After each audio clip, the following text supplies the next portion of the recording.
तो हम शुरू करते हैं आज के नए क्वेश्चन के साथ, जो कि है move all negative elements to end. So इस क्वेश्चन में हमें एरे दे रखी है जिसमें पॉजिटिव एलिमेंट्स भी हैं और नेगेटिव एलिमेंट्स भी हैं। और इस क्वेश्चन में हमें करना क्या है कि जितने भी पॉजिटिव एलिमेंट्स हैं उनको हमें एरे के लेफ्ट साइड में रखना है, यानी उन्हें हमें स्टार्टिंग में रखना है एरे के, और जितने भी नेगेटिव एलिमेंट्स हैं उन्हें हमें एरे के राइट साइड में रखना है, यानी एंड में रखना है। वो भी कुछ इस तरीके से कि ये जो पॉजिटिव एलिमेंट है इनका जो ऑर्डर है और जो नेगेटिव एलिमेंट्स हैं इनका ऑर्डर ये चेंज नहीं होना चाहिए। यानी अगर हम यहाँ पे पॉजिटिव एलिमेंट्स का ऑर्डर देखें तो 1 7 3 4, ये जो ऑर्डर है 1 7 3 4 ये ऐसे ही रहना चाहिए। ऐसे नहीं कर सकते हम कि जब हम फिर से स्टोर कराएंगे तो पहले 3 आ जाए, फिर 1, फिर 7, फिर 4। ये जो ऑर्डर है 1 7 3 4 का ये मेंटेन रहना चाहिए। और जो नेगेटिव एलिमेंट्स का ऑर्डर है यानी पहले -5 फिर -2, ये भी ऑर्डर मेंटेन रहना चाहिए। हम ऐसा नहीं कर सकते कि पहले -2 स्टोर करा लें फिर -5। तो यानी जो हमें रिजल्टेंट एरे यहाँ पे देनी है वो कैसी होगी,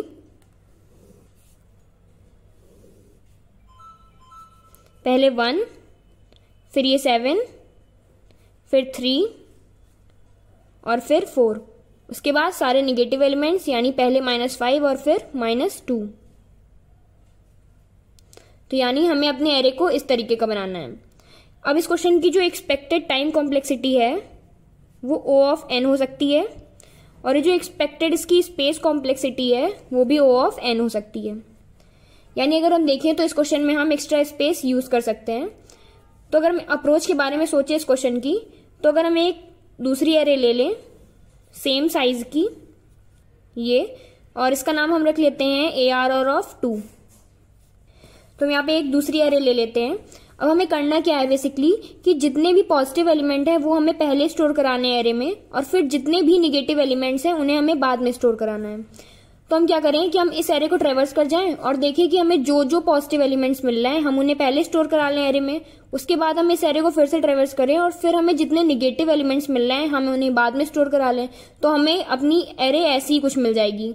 फिर उसके बाद हमें क्या करना है, बस इसके जो एलिमेंट्स हैं हमें फिर से इसमें स्टोर करा देने हैं, क्योंकि आखिरी में हमें इसी एरे में सारे चेंजेस करने हैं। तो मैं क्या बोल रही हूँ कि हम इस एरे को ट्रेवर्स करें और देखें कि कौन कौन से पॉजिटिव एलिमेंट्स मिल रहे हैं और उससे हम स्टोर करा लें।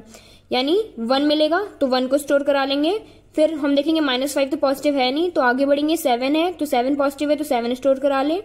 उसके बाद फिर हम आगे बढ़े, देखिए 3 पॉजिटिव है तो हम 3 स्टोर करा लें। फिर -2 तो पॉजिटिव है नहीं, 4 पॉजिटिव है तो हम 4 स्टोर करा लें। उसके बाद हम फिर से इस एरे को ट्रेवर्स करें और देखें कि कौन कौन से नेगेटिव एलिमेंट्स प्रेजेंट हैं। तो हम फिर से जब ट्रेवर्स करेंगे तो हमें नेगेटिव एलिमेंट पहला -5 मिलेगा तो उसे स्टोर करा लें। फिर हम आगे बढ़ेंगे तो हमें यहाँ पे -2 मिलेगा तो हम -2 को स्टोर करा लें। तो हम देख सकते हैं कि हमारी ये जो एरे है ये बिल्कुल हमें सेम एरे मिल गई है। अब बस हमें क्या करना है कि ये जो एरे है इसके सारे एलिमेंट अब हमें फिर से इसमें स्टोर करा देने हैं। तो बेसिकली हमारी यही अप्रोच रहने वाली है। तो देखते हैं हम इसे कोड कैसे कर सकते हैं। तो यहाँ पे हम इसको तो हम फॉर लूप में i वेरिएबल से ट्रेवर्स करेंगे। इसके लिए हम एक दूसरा वेरिएबल k इनिशियलाइज करा लेंगे जिसके थ्रू हम इसमें एलिमेंट इंसर्ट करने वाले हैं। तो हम यहाँ क्या करेंगे, सबसे पहले एक दूसरी एरे लेंगे हम ARR2, और इसका साइज यही वही होगा जो हमारी इस एरे का साइज है। तो इसका साइज अगर n है तो इस एरे का भी साइज n ही होगा। और उसके साथ ही हमें क्या करना है, एक वेरिएबल k हमने आपको बताया कि जिसके थ्रू हम इसमें एलिमेंट इंसर्ट कराएंगे, ये इसके इंडेक्स को पॉइंट करेगा। तो k को हम 0 से इनिशियलाइज कर लेते हैं। उसके बाद हमें क्या करना है, पहला फॉर लूप चलाएंगे, इस एरे को ट्रेवर्स करेंगे और हमें जो भी पॉजिटिव एलिमेंट्स मिल रहे हैं वो सारे पॉजिटिव एलिमेंट्स हम अपनी नई एरे में डालेंगे पहले। तो फॉर लूप चलाएंगे यहाँ पे हम int i = 0 से i should be less than n, और i को इंक्रीमेंट कर लेंगे। अब हमें कौन से एलिमेंट डालने हैं, जो भी एलिमेंट जो पॉजिटिव है। यानी हमें चेक करना है कि इफ जो हमारा ARR ऑफ i है अगर इसकी वैल्यू 0 है या 0 से बड़ी है तो हमें क्या करना है इस केस में हमें अपनी नई एरे में वो सारे एलिमेंट को इंसर्ट करा लेना है। यानी ARR ऑफ 2, और इसमें कौन से इंडेक्स पे, k, क्योंकि k के थ्रू हम इसके इंडेक्स को एक्सेस कर रहे हैं। k में क्या डालना है, मुझे अपने ARR ऑफ i को डालते रहना है। यही तो हमने डिस्कस किया कि हम एरे को ट्रेवर्स करेंगे और उसके बाद हम चेक करेंगे कि जो भी पॉजिटिव एलिमेंट्स हैं उन सारे एलिमेंट्स को हम पहले डाल लेंगे। तो इस लूप से क्या हो रहा होगा कि जो जितने भी पॉजिटिव एलिमेंट है यानी 1 7 3 4 को ये इतने पार्ट में पढ़ चुके होंगे। और इसके साथ हमें एक चीज और करनी है यहाँ पे इफ के अंदर, कि जैसे जैसे हम एलिमेंट इंसर्ट करा रहे हैं उसके बाद हमें क्या करना है, अपने k को भी यहाँ पे इंक्रीमेंट करते रहना है ताकि k भी आगे बढ़ता रहे जैसे जैसे हम एलिमेंट स्टोर कराते जा रहे हैं। उसके बाद हमें दूसरा फॉर लूप यहाँ पे लिखना होगा इसमें हमें क्या करना है कि हमें चेक करना है कि जो भी निगेटिव एलिमेंट्स हैं अब हमें उन्हें स्टोर कराना है। तो यहाँ पे फिर से हम आई को 0 से इनिशियलाइज करेंगे, I should be less than n, फिर हम आई को यहाँ पे इंक्रीमेंट कर लेंगे। अब हमें यहाँ कंडीशन क्या लगानी होगी कि हमें चेक करना है कि जो हमारा ARR ऑफ आई है अगर उसमें जो वैल्यू पड़ी है वो निगेटिव है यानी 0 से छोटी है, तो हमें क्या करना है अपनी ये जो नई एरे है ARR ऑफ 2 इसके kth इंडेक्स पे हमें अपना करंट ARR ऑफ आई डाल देना है। इसके साथ ही क्या करना है जैसे जैसे हम एलिमेंट डाल रहे हैं वैसे वैसे हमें k को इंक्रीमेंट भी करना होगा, तो हम k को यहाँ पे इंक्रीमेंट भी कर लेंगे। और यहाँ इफ क्लोज और यहाँ पे फॉर लूप भी क्लोज हो गया। तो हमने क्या कर लिया है, अब हमें ये एरे पूरी मिल चुकी है। यहाँ पे हमने सारे पॉजिटिव एलिमेंट डाल लिए, फिर हमने सारे यहाँ पे निगेटिव एलिमेंट डाल लिए। तो अब हमें ARR ऑफ 2 अपनी यहाँ मिल चुकी है। अब हमें क्या करना है सारे चेंजेस मुझे अपने इस एरे में रिफ्लेक्ट कराने हैं। तो हमें एक और फॉर लूप यहाँ पे चलाना पड़ेगा इंट i इक्वल टू 0 से, और i should be less than n जो एरे का साइज है, और i को इंक्रीमेंट करना है।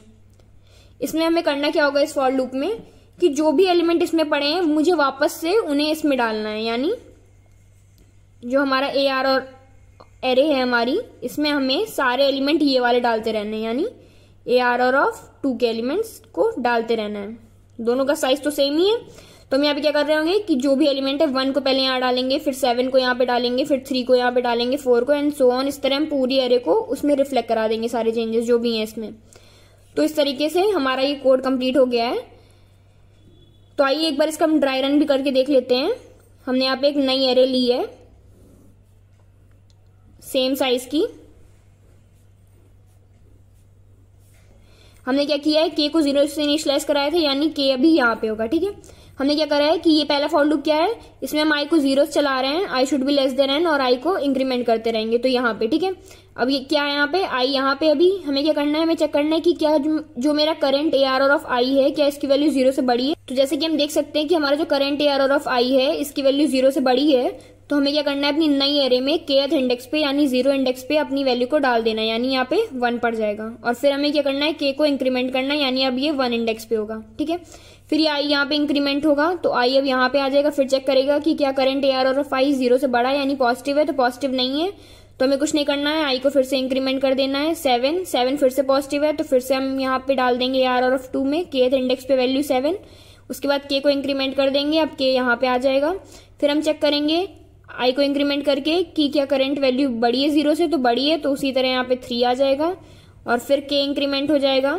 फिर ये i आगे बढ़ेगा, -2 है वैल्यू पॉजिटिव नहीं है तो फिर से i इंक्रीमेंट होगा, यहाँ पे आ जाएगा। 4 फिर से हमारा पॉजिटिव एलिमेंट है तो 4 को स्टोर करा लेगा, और अब i बाहर निकल जाएगा और ये कंडीशन यहाँ पे फॉल्स हो जाएगी। तो ये लूप कंप्लीट हो गया। अब इसके बाद दूसरे लूप में हम आएंगे, फिर से हम i को यहाँ पे फिर से हम इस एरे को ट्रेवर्स कर रहे होंगे, और फिर हम चेक करेंगे कि जो हमारा करंट ARR ऑफ i है अगर वो निगेटिव है तो ही हमें इस एरे में डालना है। तो फिर से 1 तो निगेटिव है नहीं तो आगे बढ़ेगा, -5 हमें मिल गया निगेटिव, तो हमें फिर से ARR ऑफ 2 में इसको स्टोर कराना है। और पिछली बार हमारा ये जो k इंडेक्स यहाँ पे इंक्रीमेंट हो ही चुका होगा, तो अब यहाँ पे होगा हमारी k की वैल्यू, और यहाँ पे ये -5 पड़ जाएगा। फिर से i इंक्रीमेंट होगा और चेक करेगा कि निगेटिव है कि नहीं, ये नहीं है, फिर आगे बढ़ेगा और फिर यहाँ पे आ जाएगा अगला ये जो -2 है हमारा, यहाँ पे -2 स्टोर करा लेगा। k यहाँ पे होगा, जब -2 यहाँ पे स्टोर होगा तो अब फिर से हमारा k यहाँ पे इंक्रीमेंट हो जाएगा। अब क्या होगा, अब फिर से i आगे बढ़ेगा, 4 तो निगेटिव है नहीं तो इसी तरह हमारा ये भी लूप कंप्लीट हो जाएगा, और ये दोनों लूप हमारे कंप्लीट हो जाएंगे और हमें अपनी ये वाली एरे मिल चुकी है। अब बस हमने लास्ट में क्या कर रखा है कि हमने जितने भी जो एलिमेंट इसमें पड़े हुए हैं ये हमने वापस से इसमें डाल दिए। तो बस i को फिर से 0 से n तक चलेगा, और ARR ऑफ i में हमें ARR ऑफ 2 के i को डालते रहना, मतलब 1 पहले यहाँ, फिर 7, फिर 3, फिर 4, फिर -5 और फिर -2। तो इस तरीके से हमने अपना कोड देख लिया है। तो हमारे इस कोड की टाइम कॉम्प्लेक्सिटी हमारी O ऑफ n है, और जो स्पेस कॉम्प्लेक्सिटी है वो भी हमारी O ऑफ n है। सो चलिए एक बार इसे हम GFG पे कोड करके देख लेते हैं। सो हम आ गए अपने GFG पोर्टल पे, तो हम कोड करना शुरू करते हैं। तो जैसे कि हमने सबसे पहले एक नई एरे ARR2 ली थी तो हम उसको इनिशियलाइज कराते हैं, और इसका साइज हम वही लेने वाले हैं जो हमारी गिवन एरे का साइज है, यानी कि n। अब हमने एक वेरिएबल लिया था k, जिसके थ्रू हम अपनी नई एरे यानी ARR2 के इंडेक्स को एक्सेस कर रहे थे। अब हम अपना पहला फॉर लूप लिखते हैं, जिसकी हेल्प से हम अपनी नई एरे में जितने भी पॉजिटिव एलिमेंट है हमारी पुरानी एरे के वो डालने वाले हैं। तो हम फॉर लूप लिखते हैं, यहाँ पे हम i को इनिशियलाइज करते हैं 0 से, I should be less than n और आई को इंक्रीमेंट करते हैं। अब हम यहाँ पे कंडीशन लगा के चेक करेंगे कि जो हमारे करंट ARRI पे जो वैल्यू है क्या ये पॉजिटिव है, यानी ग्रेटर देन इक्वल टू 0 है। अगर है तो उसको हम अपनी नई एरे यानी ARR2 के kth इंडेक्स पे डाल देंगे ARRI को। इसके बाद जैसे जैसे हम एलिमेंट डालते जाएंगे हम k की वैल्यू को इंक्रीमेंट करते रहेंगे।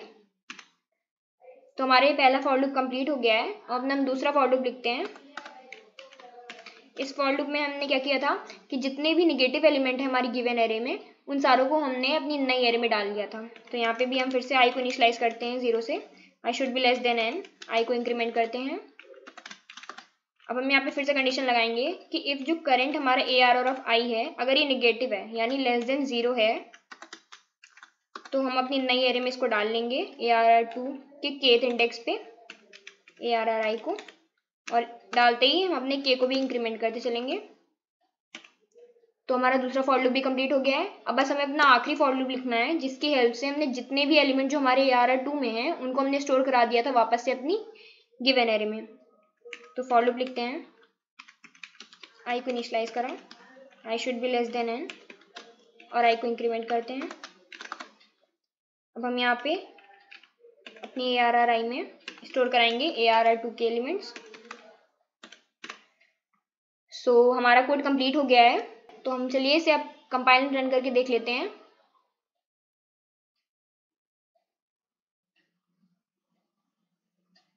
सो हमारा कोड सक्सेसफुली कंपाइल हो गया है। तो अब इसे सबमिट करा के भी देख लेते हैं।